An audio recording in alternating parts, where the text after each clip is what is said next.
Oui, donc là nous attaquons un dossier conséquent puisque c'est la restructuration de la médiathèque.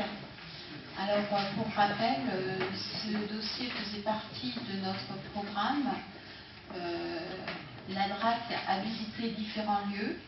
On l'avait prévu initialement sur Défimode, et donc la DRAC a visité Défimode et l'actuelle médiathèque, et ils nous ont dit qu'il fallait restructurer la médiathèque sur le lieu actuel.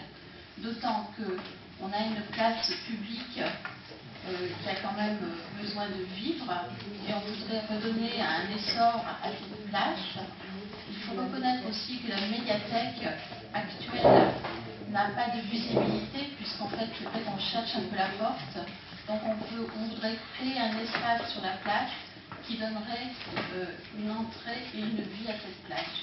C'est vrai que cette médiathèque est également vieillissante, qu'elle ne correspond plus aux besoins actuels d'une médiathèque, dans le sens où maintenant une médiathèque c'est un troisième lieu. Ça a été présenté en commission de culture, en commission de finances de façon un peu plus brève.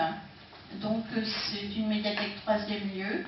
Ce n'est plus seulement des lieux dans lesquels on vient emprunter des produits culturels, mais en fait c'est un lieu de découverte de la culture sous toutes ses formes. C'est un lieu d'accompagnement, de conseil, d'éducation populaire. On découvre également dans ces lieux-là maintenant les nouveaux supports numériques. On met à disposition du matériel d'accompagnement dans la prise en main de ces outils. Donc c'est vrai qu'il y a un besoin sur Pierre également. C'est aussi un lieu de loisirs autour des offres d'expression créative et artistique. Déjà la médiathèque, il y a beaucoup d'efforts qui sont faits pour qu'elle vive. C'est un lieu aussi de lien social, d'échange, de rencontres, de mixité sociale, culturelle et générationnelle. Et c'est vrai que ce lieu stratégique sur la place s'impose naturellement, et en fait ce sera aussi un lieu où on pourra prendre un café, et enfin voilà, ce sera vraiment un lieu très convivial. Le café en fait. Aussi. Voilà. Donc en fait, j'ai délié un peu plus parce que j'avais besoin de parler de notre programme.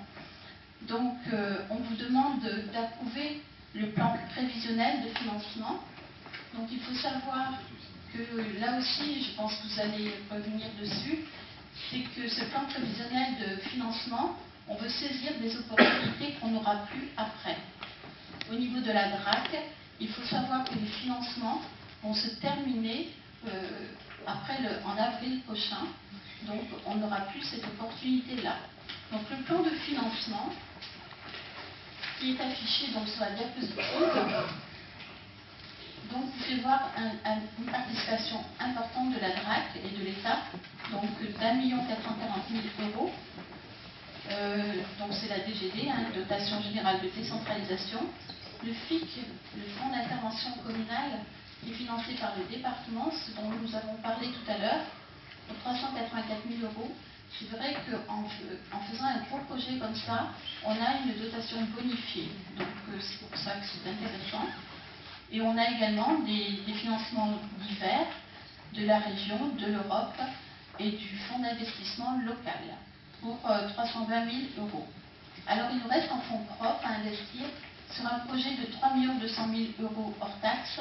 Il nous resterait à notre charge 1 056 000 €. Donc c'est vrai qu'on va chercher des subventions un peu partout, jusque à l'Europe, quoi. Donc c'est une opportunité pour notre ville, puisque la participation de notre ville serait de 33%. Donc les opportunités comme celle-là, d'autant que ça figurait dans notre programme, eh bien on ne veut pas la laisser passer et on veut la saisir. J'espère qu'on pourra concrétiser ce projet pour les Pierrois, pour la place. Voilà.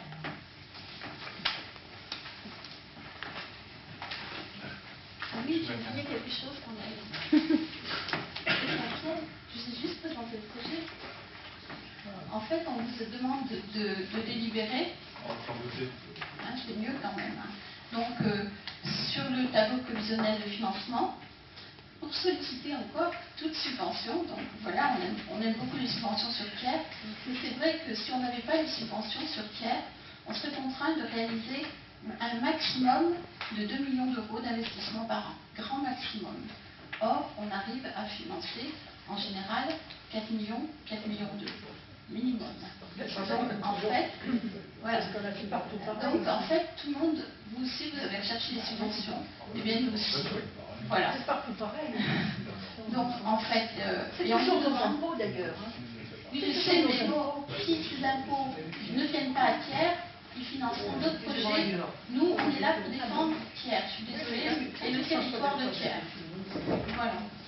Alors, c'est pour valider la mise en place d'un concours restreint de maîtrise d'œuvre et pour approuver le versement d'une indemnité forfaitaire de 14 000 € à chacun des candidats sélectionnés. Parce qu'il y a un concours, donc il y aura 4 candidats qui seront sélectionnés. Donc il y aura 4 cabinets d'architectes qui vont travailler dessus. Et donc à la fin, bien sûr, on n'en gardera qu'un, mais comme c'est un travail assez colossal, donc on propose de les rémunérer 14 000 € hors taxe. Voilà, chaque candidat. Voilà. Donc on vous demande de bien vouloir autoriser, Monsieur le maire, à entreprendre toutes les démarches pour la réalisation de ce projet. Monsieur Martin. Oui, a priori, nous, on est d'accord pour la rénovation. Simplement, la question qu'on se pose, d'abord, c'est le montant. Je comprends bien qu'il y a une partie qui est subventionnée, mais finalement, quelles sont un peu les priorités? Parce que j'ai l'impression, enfin, c'est pas une impression, on n'a pas un plan d'ensemble. C'est-à-dire que, je ne parle pas de la médiathèque, je parle d'un certain nombre d'investissements. J'ai l'impression, finalement, qu'on nous demande de voter un peu à la petite semaine, à chaque conseil, quelque chose. Le plan d'ensemble, on ne l'a pas. Moi, simplement, quand je liste un peu les grosses opérations en cours, il y a la médiathèque, la rue d'à côté de Rille, l'ILOA, l'ancien hôpital, l'éclairage, la mobilité, l'école du Moutier, l'Henri 2, la piscine, le parc de la Roche, Jean Zay, et je n'ai fait ça qu'un peu rapidement. Et on ne voit pas, on ne nous a pas présenté, mais vous l'avez sûrement, un plan d'ensemble qui dit comment répartir l'investissement sur plusieurs années. Et là, vous nous avez dit, et j'ai bien compris, il faut se dépêcher parce que cette subvention en 2017, à partir du mois de mars-avril, ne sera plus disponible, donc on saute dessus. Donc c'était prévu dans notre programme, la médiathèque. Non, mais je sais, mais simplement, vous me comprenez, hein, on a parlé tout à l'heure de l'ILOA qui était bien sûr prioritaire, ça aussi c'est prioritaire, et je sais, mais on ne voit pas, je dirais, un plan sur plusieurs années. Donc, je vous rassure, nous avons une vision de ce développement. On ne communique pas, c'est vrai qu'on pourrait détailler, on pourrait, voilà. On a lancé par exemple le renouvellement urbain du bas de la ville. La réflexion, elle est sur les 30 années à venir. Les 30 années à venir. Mais oui, mais participer aux rencontres. On organise des rencontres, on a fait des réunions de CCI, ainsi de suite. Donc tout le monde est invité. Donc, mais envoyez-nous les invitations. on les reçoit pas. Donc, il y a une présentation du programme. Il va y avoir bientôt, alors la date n'est pas fixée, fin d'année ou au début d'année. Si j'ai pris la parole pour la médiathèque, c'est que j'ai été invité à l'appel d'offres et je suis venu. Donc, vous savez bien qu'elle est parfaite. nous avons une vision et nous avons des éléments qui nous permettent de connaître nos capacités d'investissement, que ce soit dans le domaine de la voirie, sur les grands travaux, pour les années qui viennent jusqu'à la fin de notre mandat. Donc nous avons ces éléments-là. Donc je veux dire, c'est presque le principal. Alors on peut peut-être s'améliorer en termes d'information, éventuellement pour éviter que vous vous trouviez en conseil municipal à avoir une succession de dossiers. Voilà. Mais il est évident que si nous faisons une séance de travail par rapport à notre programme, il nous faudra la nuit, parce que de toute façon, vous ne pourrez pas être en accord avec les choix et les stratégies que nous ferons. Donc ça sera de la discussion. Donc c'est pour ça qu'on se trompe peut-être de méthodo, j'en sais rien. Mais je vous rassure, nous avons une vision globale de ce que nous souhaitons faire en termes d'aménagement, que ce soit dans le domaine sportif, culturel, économique. Je vous parlais du renouvellement urbain économique sur le bas de la ville. Les travaux sont en cours en termes de réflexion, il y a des rencontres qui ont eu lieu, que ce soit sur la politique de la ville, cadre des villes, ainsi de suite. Donc, nous, je vous rassure, on a cette vision-là. Donc, comme nous ne sommes pas bons en communication, contrairement à d'autres, on n'a peut-être pas la facilité et la capacité à rédiger des choses. Voilà. Nous, on travaille plus sur le fond que sur la forme. Donc, mais je vous promets, on essaiera d'améliorer notre communication pour faire savoir peut-être un peu mieux aux tiers-mois ou à ceux vraiment qui se préoccupent de ce qui se passe dans la vie, de ce que nous faisons, mais en profondeur, quoi, pas simplement boucher les trous ou faire du vertige. Donc sur la médiathèque, voilà, médiathèque, vous avez participé, j'ai eu l'occasion, vous avez participé, M. Matin, Au choix. Au choix. La Voilà. sélection de 4 cabinets d'architectes. Mais c'est tout. Mais le plan d'ensemble sur la médiathèque n'a pas été présenté. Non, c'est le travail qui va se réaliser maintenant. Et sachant que les 67% qu'on vous annonce en termes de montant de subvention, on espère bien que c'est le minimum. J'espère bien qu'on n'aura pas de surprise, que ce soit inférieur à ces 67% et que nous pourrons aller un peu plus haut. Donc nous sommes restés quand même sur une marge raisonnable. Donc, il y a... Oui, moi je voudrais quand même rajouter un point sur la médiathèque. On sait que la partie qui est raie de place, pour être clair, et mérite des travaux conséquents. Voilà. Nous, comme ça, à vue de nez, on peut se dire qu'il faut 500 000 euros, peut-être 800 000 euros de travaux pour la remettre d'aplomb, rééquiper, etc. C'est sûr. Mais 3 millions d'euros, 3 millions d'euros, plus les imprévus, etc., plus les maîtres d'œuvre qui ne sont pas dedans, plus les bureaux d'études, on sera à 4 millions environ. Non, mais c'est sûr, il faut rajouter à peu près 15-20% de bureaux d'études ou de maîtres d'œuvre. Ils ne sont pas dedans. C'est dedans. C'est l'ensemble du Pardon, programme. ok, d'accord. Bien. Donc, vous avez parlé d'autres priorités. Enfin, en tout cas, nous, on en devine une forte, c'est celle de la piscine. La piscine, alors qu'elle soit au Pontel, qu'elle reste au Pontel, avec un gros travail de rénovation lourd, qui sera de plusieurs millions, ou alors un autre choix, qui serait pas idiot non plus, de se dire on l'a fait de manière supra-intercommunale ou de la future intergro-communale, etc. Et elle sera placée à un autre endroit, peu importe, qui peut être Lillois. Voilà. Mais ça va nécessiter des millions d'euros. Et à mon avis, on ne peut pas en mettre partout. On ne peut pas en mettre partout des millions d'euros. Donc, sur les 2-3 ans qui viennent, s'il y a un projet qui devrait sortir, mais c'est vous qui le déciderez, mais si c'est la piscine, il va falloir en mettre des millions d'euros dedans, parce que c'est très cher. Et même, quand bien même les autres intercommunalités, ou la future grande, va en mettre. Mais il en restera pour le budget communal. Donc, voilà, nous on pense que, et en plus, ce qu'on trouve dommage, parce que si on a eu des bribes de programmes, sans parler du projet, parce que le projet définitif, effectivement, ce sera le résultat du travail des concours d'architectes. Mais sur les éléments qu'on peut avoir actuellement sur le contenu de ce programme, supprimer la salle des Ursulines, on trouve ça très dommage, parce que c'est quand même assez rare d'avoir une salle de cette qualité en termes de surface, en termes de vue, d'éclairage, en centre-ville pur. On avait l'opportunité d'y créer, d'y organiser des belles expositions. Ensuite, quid du dernier étage, des locaux des uns des autres, et ensuite, pourquoi le budget, la partie enfant, qui aujourd'hui est là où elle est, et globalement, personne ne s'en plaint, je veux dire que ça marche bien. C'est pas forcément là. Si nous, on avait dû créer une médiathèque de bout en bout, qu'il n'y avait rien, on n'aurait sûrement pas mis les enfants à cet endroit-là. Mais ils y sont là, c'est globalement dans un état correct, il y a peut-être un peu de peinture ou d'aménagement complémentaire à faire, mais je dirais que c'est faire beaucoup de soins alors qu'il y a d'autres priorités vraiment beaucoup plus urgentes. Voilà, c'est le sentiment qu'on a. Donc nous, on ne peut pas soutenir ce projet qui n'est pas opportun dans son dimensionnement. Voilà.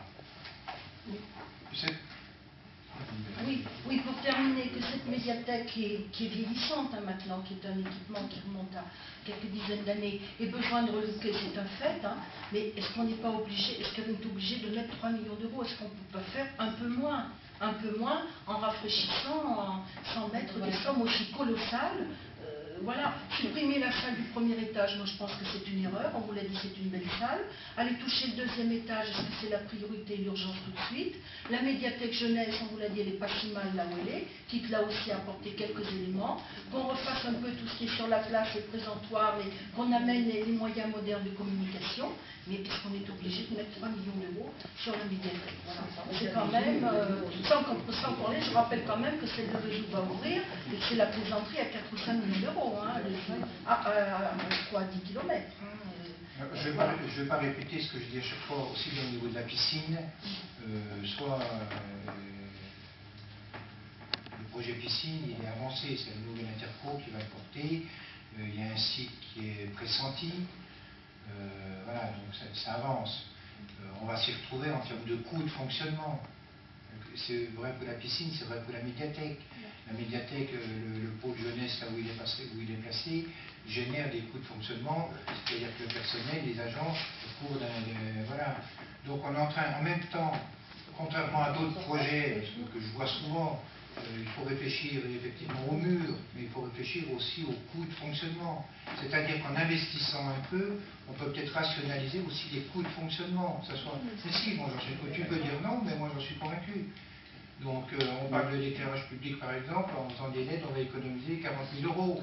Voyez, donc, non, mais ce que je veux dire, c'est qu'à chaque fois on prend en considération la nouvelle piscine, on va intégrer les nouvelles technologies par rapport aux choses qu'on aurait pu faire sur d'autres bâtiments. On aurait pu le faire sur la maison des sports quand on l'a construite, par exemple, de faire du photovoltaïque. Vous voyez, donc nous, quand on travaille un projet, on travaille du début jusqu'à la fin. Il ne suffit pas de prendre que les murs, il suffit aussi de réfléchir aux coûts et aux charges de fonctionnement. Vous voyez, et tout ça, ce sont des éléments à prendre en compte dans les choix. Donc on verra bien. On peut penser que c'est cher, 3 millions pour une médiathèque.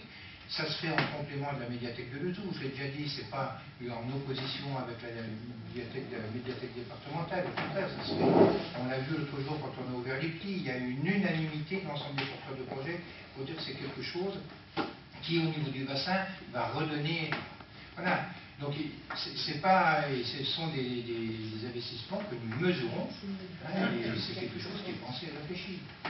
Alors, j'ai une question complémentaire. Alors, pourquoi elle ne serait pas portée par la future intercommunalité? C'est le niveau du bassin. Si c'est pour le bassin, si elle est si importante pour le bassin, ça à ce moment-là, c'est un investissement intergrand communal. Je ne sais pas comment on l'appelle, la grande intercommunale. Ben, pour l'instant, ce qui était dans les discussions que nous avons au niveau des intercos, c'est la piscine et le conservatoire. Donc chaque chose en son temps. Donc on verra dans les années à venir comment, que ce soit la bibliothèque, que ce soit d'autres structures, qu'est-ce qu'on peut passer à la nouvelle interco. Mais on ne peut pas mettre dans le panier de la nouvelle interco toutes les charges qui auraient tendance à nous embarrasser. Donc déjà, le fait que la piscine soit portée par l'interco et que par un terme proche, le conservatoire soit porté par l'interco, on aura fait quand même un pas de géant. Donc on ne peut pas y confier le musée, on peut pas y... Vous voyez, il y a tout ça. Donc ça va se construire progressivement. Simplement pour revenir sur les charges de fonctionnement et les économies à rechercher chaque fois que vous faites un investissement, on ne peut être que d'accord, bien évidemment. Mais moi je voudrais bien voir sur le papier quels vont être le détail des économies de fonctionnement de la médiathèque comparé au surcoût occasionné dans l'investissement. C'est ça qu'il faut voir. S'il faut investir des fois 300 000 € plus parce que sur 4 ans on s'y retrouve et qu'après c'est tout bénef, on a intérêt à le faire.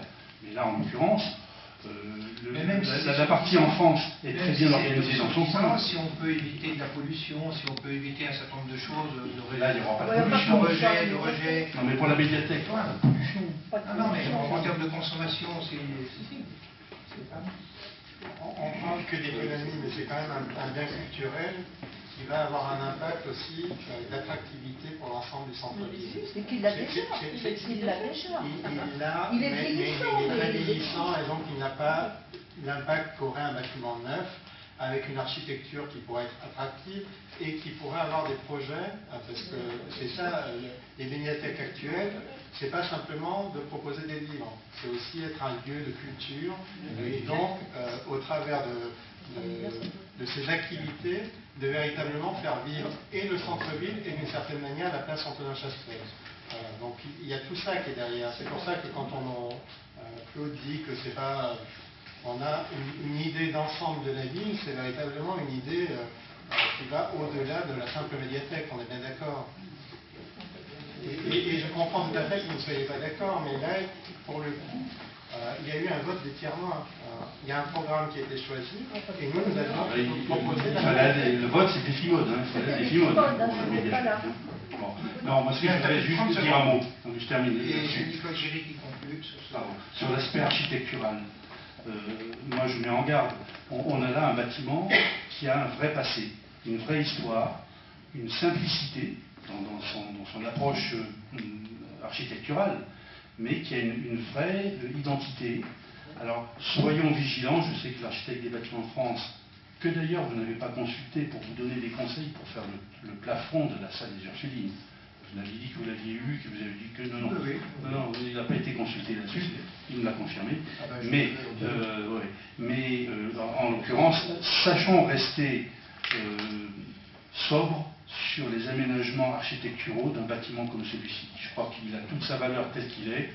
On peut effectivement faire une entrée un petit peu plus conséquente, mais en respectant le style. Vous savez, c'est pas, je ne pense pas qu'il y ait une seule personne qui soit repartie de la médiathèque en disant j'ai pas trouvé l'entrée, bon sang, alors là, mince, il l'aura forcément trouvé. Alors qu'on lui donne un petit peu plus d'allure, enfin, en termes d'entrée, oui, mais attention aux sur-bâtiments qui se rajoutent et qui des fois donnent des résultats un peu médiocres. Peut-être simplement dire que M. Batin-Angoire était présent lors de la commission des appels d'offres et que, peut-être trahir un peu le secret, mais ce qui a été choisi, les architectes qui ont été choisis à l'unanimité. C'est-à-dire qu'il y a quand même, c'est dégagé un certain, on est à peu près d'accord sur ce que vous venez de dire, c'est que ce bâtiment marque l'histoire de la ville. Il faut en conserver, on va dire, cette architecture, cet élément culturel, et il faut simplement être en appui sur cet élément culturel, le moderniser. Voilà. Il va nous faire du Bien, Vercrone stop. comme à la Dorlote. Madame Giry, vous voulez conclure par une phrase poétique? Oui.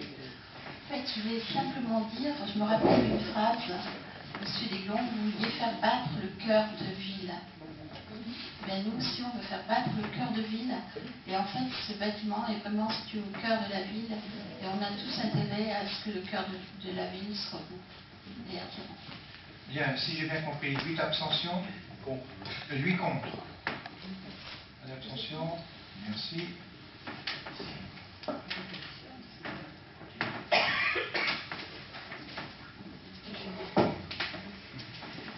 Alors là, donc on vous demande de bien pouvoir voter, délibérer sur un marché de travaux qui porte sur la rue Janzé.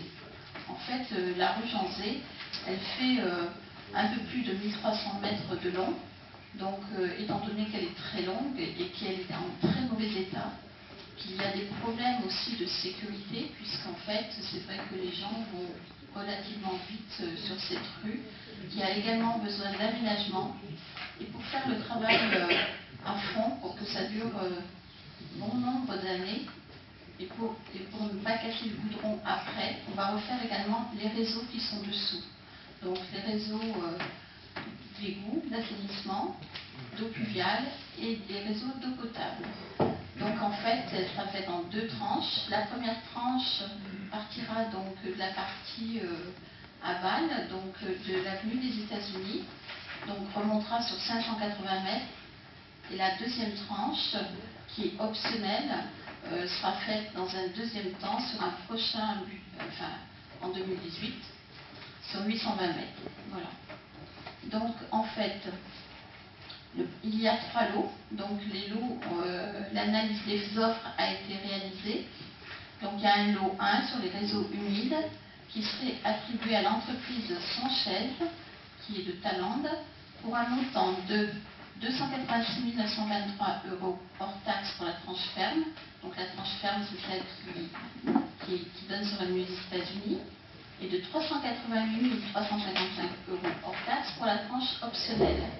Donc ça fait un montant total de 675 278 € hors taxe. Donc ces réseaux humides sont pris sur le budget assainissement et aussi une partie sur le principal eau pluviale. Le lot 2, c'est sur la voirie.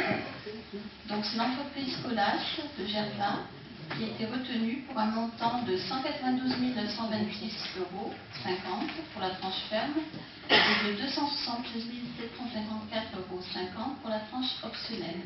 Donc là, ça fait un total pour la voirie de 469 681 € hors taxe.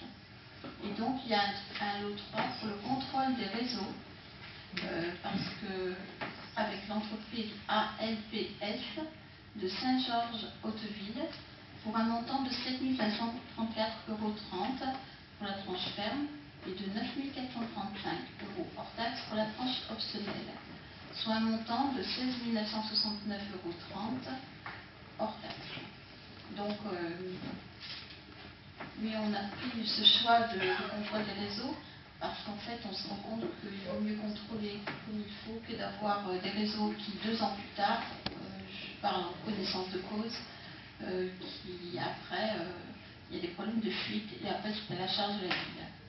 Donc on vous demande de bien vouloir approuver ce marché de travaux et autoriser Monsieur le maire à signer le marché de travaux.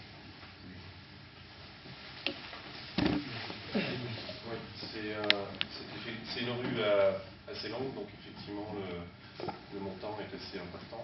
Donc oui, j'ai bien compris, c'est sur 2 exercices budgétaires que vous le prévoyez. Par contre, du coup, ça vient amputer les investissements voirie qui étaient prévus sur un budget global ou vous maintenez des investissements sur cela. On est sur de la voirie plutôt en ville. Est-ce que vous continuez d'aller sur les villages? Le programme voirie qui est établi reste conforme, puisque janvier était prévu un programme voirie. Il était prévu.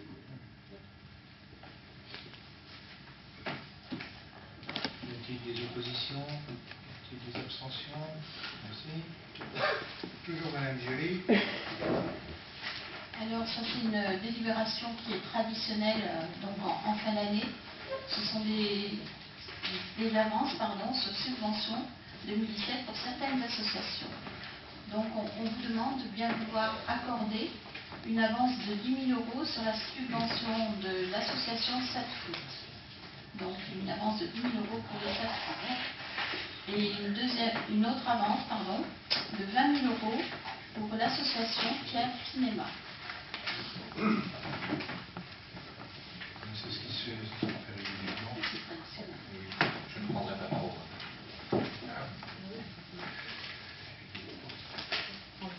Oui, bien sûr, en tant que co-président des SATFoot.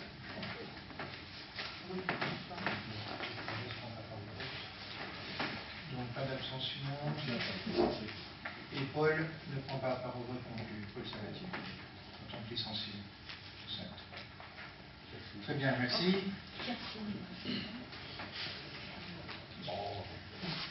suis dans le bureau avec absolument. Bah oui, moi aussi. Oui, Comment on va voter? oui, non. pas président. On va se retrouver à 2 pour voter les délits, parce que c'est à chaque fois on retire qui est. Donc, très bien, c'est tout. Toujours Madame Jury. Alors là aussi, c'est une délibération qui est assez traditionnelle quand on vote le budget l'année d'après, quand on ne le vote pas en décembre. Voilà. Donc c'est une autorisation de payer les dépenses d'investissement pour 2017, parce que le vote du budget aura lieu donc en début d'année prochaine. Et donc on vous demande de bien vouloir autoriser Monsieur le maire, en attendant le vote du budget primitif 2017, à mandater les dépenses d'investissement dans la limite du quart des crédits inscrits au budget 2016. Donc, en fait, c'est 25% des dépenses qu'on vous demande de bien pouvoir nous permettre d'engager donc dès janvier prochain pour les investissements. Donc, en fait, vous avez tous les chiffres pour le budget principal. Donc, comme on a eu 4 580 000 € d'investissement en 2016, on vous demande de bien vouloir engager, donc au premier trimestre, 1 145 000 €. Pour le budget eau, on a eu 660 000 € de dépenses d'investissement pour le budget eau, donc le quart, c'est 165 000 €. Et pour le budget assainissement, donc on a eu comme dépenses d'investissement, qui a été crédité, 723 900 €. Donc on vous demande de bien vouloir nous permettre d'engager 180 975 €. Madame Alouche. Bon, on en a parlé en commission. Bon, c'est vrai que c'est pas très logique quand même de faire des avances parce qu'on n'a pas établi le budget dans les bonnes dates. Déjà, ça s'est produit l'année dernière, puisque l'année dernière... On a le droit de procéder comme ça. Oui, je sais qu'on a tout à fait droit, je sais que c'est légal, mais il n'empêche que l'année dernière, vous n'avez pas préparé le budget avant décembre, donc il a fallu faire la même chose, c'est-à-dire faire une avance. Cette année, le prétexte est un peu différent parce qu'il s'agit de la grande communauté de communes qui se met en place au 1er janvier et qui fait qu'en fait, effectivement, il y a certaines incertitudes sur les lignes, donc c'est sans doute un peu plus explicable. mais il n'empêche que c'est quand même quelque chose qui ne devrait pas se perdurer. Parce qu'on ne va pas chaque année verser 25% d'avance comme ça. C'est pas une gestion rigoureuse de le faire comme ça. J'entends bien votre observation, mais dites-vous bien que nous ferons que nous voulons. Voilà. Oui, mais d'accord. Voilà. Donc on va pas épiloguer là-dessus, c'est comme ça. Et si l'année prochaine c'est la même chose, et ben vous nous redirez la même chose. Et puis voilà. Donc, vous voyez. Mais j'entends bien votre observation. Dans toutes les dérives alors. Comment? C'est pas une saine gestion. Non, c'est pas ce que vous pensez. Enfin, moi, je nuancerai un petit peu le propos. Je dirais simplement que c'est nous demander de vous signer un chèque en blanc. Voilà, c'est tout. C'est pas autre chose. C'est-à-dire qu'on prend une décision ici. On prend une décision en novembre de vous permettre d'investir un quart du budget de l'année précédente. Pardon? 1 140 000. Eh bien oui, un quart, oui, c'est ça, sans avoir d'informations préalables sur vos orientations. Alors on se doute bien que, eu égard à un certain nombre déjà de décisions, une partie sera déjà mangée par les décisions qu'on a pu entrevoir, mais qui ne sont pas forcément dans le budget de 2017. Voilà, donc c'est une question de principe. Après, je dirais que c'est mieux pour tout le monde, je pense, de démarrer l'année en sachant, tout le monde, et les services, et les élus, et la population, ce qui va se passer pendant l'année. Ça évite de perdre les 2, 3, 4 mois de démarrage où, ma foi, on est toujours un petit peu bancal. C'est tout. Hein, voilà. Mais, monsieur le maire, vous pouvez continuer à proposer encore longtemps des votes au 31 mars, peut-être même au 15 avril, s'il y a une dérogation. Voilà. Voilà. Je pense que, moi, ce que j'aimerais dire quand même à Madame Malocher, mais je pense que c'est une mauvaise forme d'expression, c'est que la gestion rigoureuse, en fait, on la constate au compte administratif. Et jusqu'à maintenant, vous avez pu constater que la gestion était rigoureuse. Non, mais la gestion, ça se fait après coup, mais ça se fait aussi en prévisionnel. Donc, en prévisionnel, avoir un budget à l'avance, c'est quand même plus facile pour faire une bonne gestion. Je ne dis pas que les résultats ne soient pas bons. Tout à fait. J'ai jamais critiqué vos résultats, mais je dis que quand on fait une gestion, on a une gestion on a besoin d'avoir des budgets. On a une gestion rigoureuse, je peux vous assurer. Nous sommes bien d'accord et pensez bien que si nous étions en capacité, si nous avions tous les éléments, le budget nous poserions au mois de décembre. Ce serait plus simple, mais bon, là, on n'est pas en mesure au vu d'un certain nombre d'éléments. Donc, je rajouterais juste une couche. Moi aussi. Juste une couche. Alors vous d'abord et moi je fais la dernière. Non. Le budget est plein d'imprévus. Le budget est plein d'imprévus. Oui, bien sûr. Par exemple, Par pour la définition. fiscalité, on est en 2016. Le budget 2016, on l'a voté donc en février dernier. Eh bien, on aura 150 000 € de moins de taxes d'habitation. Et ce n'est pas prévisible. Non, mais on est bien d'accord. Mais néanmoins, les grandes lignes, si vous voulez, sont connues. Ensuite, qu'il y ait des ajustements à faire, la loi prévoit tout. C'est-à-dire qu'on peut faire des premières décisions modificatives dès qu'on a ces informations plus précises et quand c'est utile, sinon on attend le budget supplémentaire. Voilà, donc là, on a des informations en novembre. Et ce que je voudrais dire également, parce que je vois que Mme Malocher s'inquiète, donc je vais regarder pourquoi. En fait, la hausse des bases continue, donc on a bien plus de maisons qu'avant. Il n'y a pas de souci là-dessus. Par contre, en fait, il y a des allègements, notamment pour il y avait eu des problèmes au niveau des veuves, il y avait eu la demi-part des veuves. Voilà, qui a été supprimée. Et en fait, il y a énormément d'allègements supplémentaires. C'est-à-dire que, voilà, c'est-à-dire que il y a 3 millions d'euros en fait d'allègements, et avant, il n'y en avait que 2,2 millions. Donc, vous voyez, il y a 25% de plus d'allègements, j'ai regardé tout à l'heure. Donc, en fait, ça ne vient pas du nombre de maisons qui diminue, ça vient des allègements. Voilà. Et qui ne sont pas de notre fait. Y a-t-il des oppositions? Y a-t-il des abstentions? 8 abstentions. Merci. Toujours Mme Géry. Tarifs municipaux. Alors pour couper court, sur les tarifs municipaux, il n'y a pas d'augmentation. Alors pour les tarifs municipaux, donc on vote pour les tarifs qui seront applicables au 1er janvier 2017, sachant que pour les tarifs de l'année scolaire, on a déjà délibéré donc en juin. Là, pour ces tarifs, le taux d'inflation est de 0,08%, donc quasiment rien, quand ça nous pose le problème d'arrondi. Donc on l'a vu en commission finance, dans la quasi-totalité des cas, il n'y a pas d'augmentation. On a vu qu'il y a une modification des tarifs pour les campings illois, on vous l'a expliqué donc en commission, c'est juste pour coller le plus à la réalité et pour que ces tarifs soient plus cohérents. En fait, on s'est rendu compte qu'il manquait par exemple des tarifs lorsqu'il y avait un campeur isolé, donc des choses comme ça. Voilà. Une personne, enfin voilà. Célibataire, enfin juste oui, excuse-moi. C'est mal dit. Voilà. Voilà. Donc on vous demande de bien vouloir autoriser, définir ces nouveaux tarifs. Oui, on a simplement remarqué, il fallait bien dire quelque chose, des augmentations un petit peu étonnantes sur l'école de natation, 125% sur 3 lignes, connaissance du monde 12 et 14%. L'école de natation, mais ce n'est pas les tarifs scolaires. Les tarifs scolaires, oui. Oui. Alors ça, ce sont les tarifs scolaires qui ne sont pas à l'ordre du jour, on en a déjà délibéré.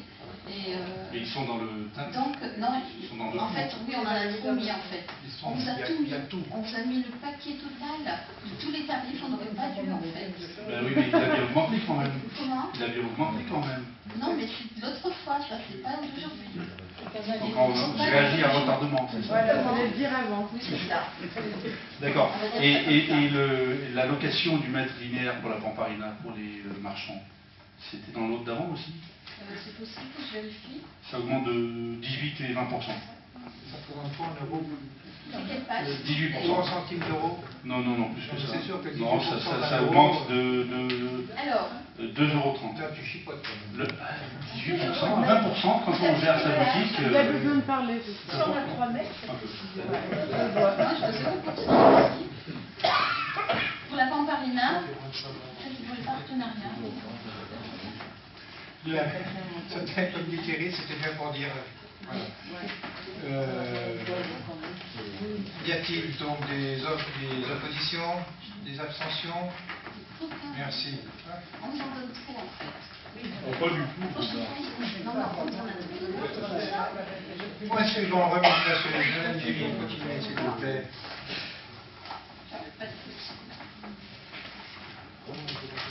Bon. Non, mais c'est vrai qu'il faut aussi des choses. Alors, la demande de remise gracieuse. En fait, on l'a évoqué également en commission finance. Il y a une très limite là. En fait, c'était sur ILOA. Donc, c'est encore ILOA. Donc, c'est par rapport à la régie ILOA. Donc, il y a eu un vol de 500 € sur cette régie. Et donc, de ce fait-là, on me demande de bien vouloir autoriser la remise gracieuse parce qu'il a été vérifié que la personne chargée de cette régie n'était absolument pour rien. Voilà. Moi aussi, j'ai envie de parler ce soir. Non, simplement, et j'en ai parlé lors de la commission, bon, je ne connais pas l'affaire, et personne d'entre nous le connaisse. Par contre, sur le plan des principes, je trouve que rembourser 500 € pour un billet de 500 € volé, c'est pas pédagogique. C'est-à-dire que si on veut éviter qu'il y ait des vols, eh bien, quelque part, il faut rembourser 450 €, mais pas 500. C'est tout. Je pense que ça a valeur d'exemple de responsabilité. Quelqu'un a une responsabilité, et quelles que soient les raisons, c'est pas de sa faute, je ne veux pas le savoir. Il faut qu'il soit responsable quand même de ce qui s'est passé. Ce qu'il faut savoir, c'est qu'on a très peu de... En fait, les régisseurs, ils sont très peu payés d'abord pour cette mission, puisqu'ils ont 100 000 € par an. Et en plus, on a du mal à trouver des régisseurs. Il y en a beaucoup qui ne veulent plus faire les régies. Donc si en plus, on les pénalise alors qu'ils n'y sont pour rien et que c'est exceptionnel, ça n'arrive jamais. Donc c'est la première fois qu'on est amené à faire ce genre de choses. Donc ça a été analysé, la personne était suffisamment ennuyée de tout ça. Je comprends, et vous le comprenez aussi. Donc là-dessus, on peut débattre, c'est un autre sujet. Quoi. Voilà, il y a une procédure, il y a eu des dépôts de plainte, tout a été... Et voilà. Les agents ont bien une assurance en plus. Ils n'apprennent pas, ils doivent apprendre sur leurs propres données, et puis derrière il y a le percepteur aussi qui couvre, enfin voilà, il y a toute une procédure. Donc 110 €, ils doivent prendre une assurance qui leur coûte généralement 50 ou 60 €. Donc il ne reste pas grand chose. Aujourd'hui, par an. Voilà, y a-t-il opposition, abstention? Une abstention au moins. 3 abstentions? Bon, allez. Alors, vous êtes d'accord? Thierry Garret, Oui, c'est quoi. On s'abstient pas. alors, Non, allez, on vote. Allez, on vote. Pas qu'il y a trop. Faites attention à ce même pas. merci. Donc, point suivant, dernier point, donc, au tableau des effectifs.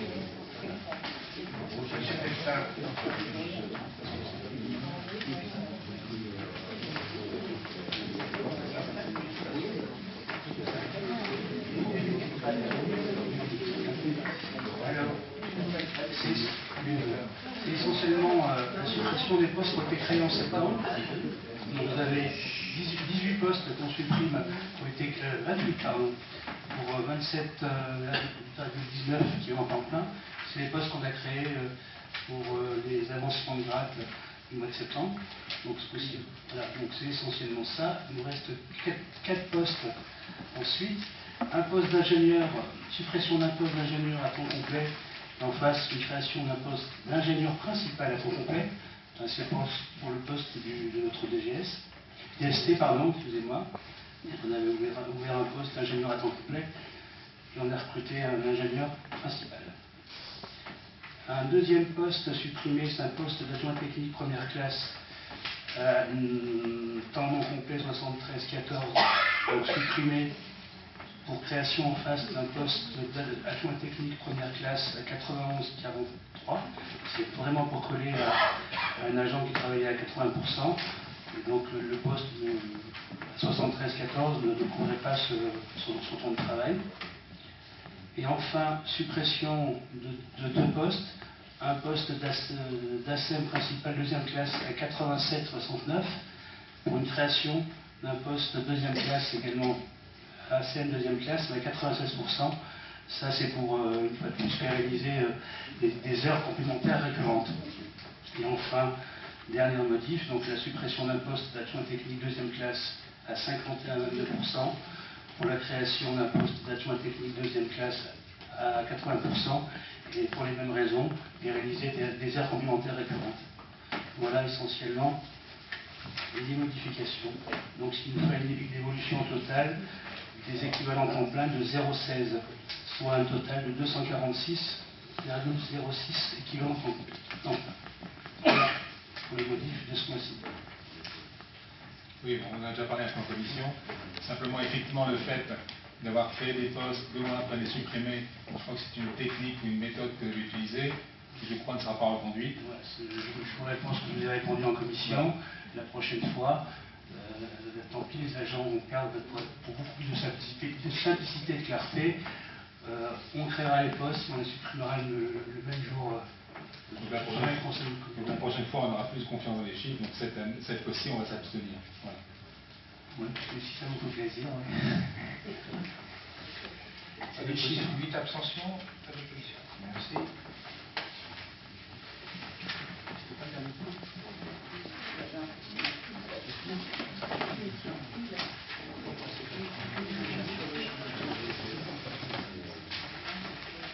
Alors, c'est pas fini, effectivement. Donc, le dernier dossier, c'est comme nous faisons tous les ans, c'est l'actualisation des coûts des élèves en maternelle et primaire que nous reversons pour nos enfants qui fréquentent soit les mandats, soit l'école privée ou les communes extérieures.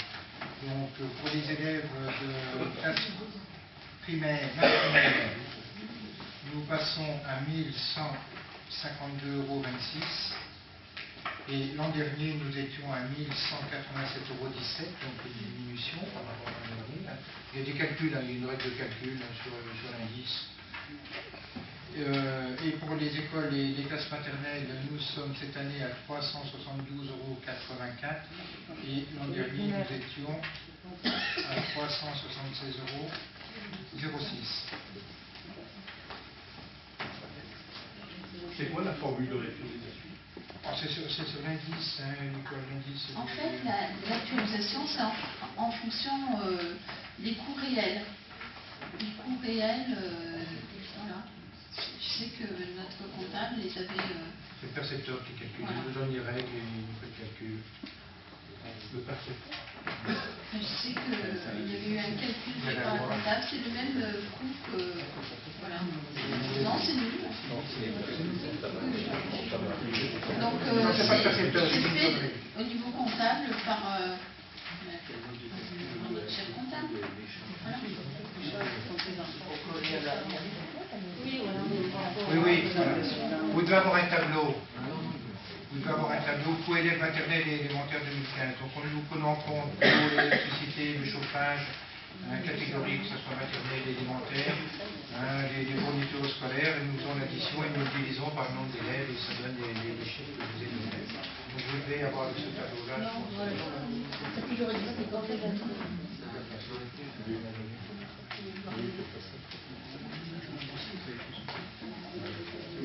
vous donnerai les tableaux. Voilà, donc c'est ce que nous faisons tous les ans. Oui, ça toujours existé comme ça. Métier des abstentions, des oppositions, merci.